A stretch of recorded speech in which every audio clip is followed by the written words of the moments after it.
آقا کریم معراج کی رات گئے تو وہاں مختلف لوگوں کو مختلف عذابوں میں مبتلا دیکھا. کسی کی انتڑیاں کٹ کٹ کے گر رہی تھی، کسی کا منہ چیرا جا رہا تھا، کسی کی زبان لوہے کی کینچیوں سے کاٹی جا رہی تھی، کسی پر کھولتا ہوا پانی ڈالا جا رہا تھا، کوئی سرانڈ والا گوشت کھا رہا تھا، کسی کے جسم میں لوہے کی میخیں ٹھونکی جا رہی تھی. لیکن ایک قوم کو حضور نے دیکھا، ایک بھاری پتھر سے ان کا سر کچلا جاتا ہے اور پتھر کے واپس آنے تک دوبارہ صحیح ہو جاتا ہے، پھر کچلا جاتا ہے.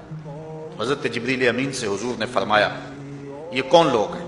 یہ لوگ کون ہیں کہ ان کے سر پتھروں سے کچلے جا رہے ہیں؟ کہا یہ وہ بد نصیب لوگ ہیں کہ فرض نمازوں سے جن کے سر بوجھل رہتے تھے، نماز پنجگانہ فرض بھی نہیں پڑھا کرتے تھے، یہ وہ بد نصیب ہیں، آج ان کے سر کوٹے جا رہے ہیں. یہ تھوڑی سی زندگی ہے، تھوڑی سی زندگی، 60-70 سال بڑی زندگی ہو وہ مگر نصیب ہو جائے تو پتہ نہیں ہے کہ کل ہمارا آنے والا کہاں ہے.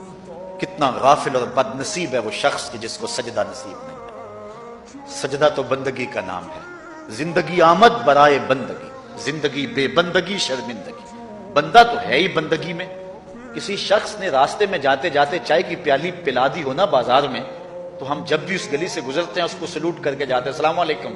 یار اس سے بڑے سلام لیتے ہو، یہ بڑا محبت والا، بڑے اخلاق والا ہے. یار جس نے چائے کی پیالی پلا دی ایک مرتبہ، اس کو تو جاتے آتے سلام کر کے جاتے ہو. جس رب نے زندگی بخشی ہے، جس رب نے جو ہے وہ ساری بہاریں عطا کی ہیں، اس کے حضور میں جھکا جاتا. کتنا متکبر شخص ہے جو اللہ کے حضور میں جھکتا. اللہ اکبر. کہا یہ وہ بد نصیب لوگ ہیں فرض نمازوں سے جن کے سر بوجھل رہا کر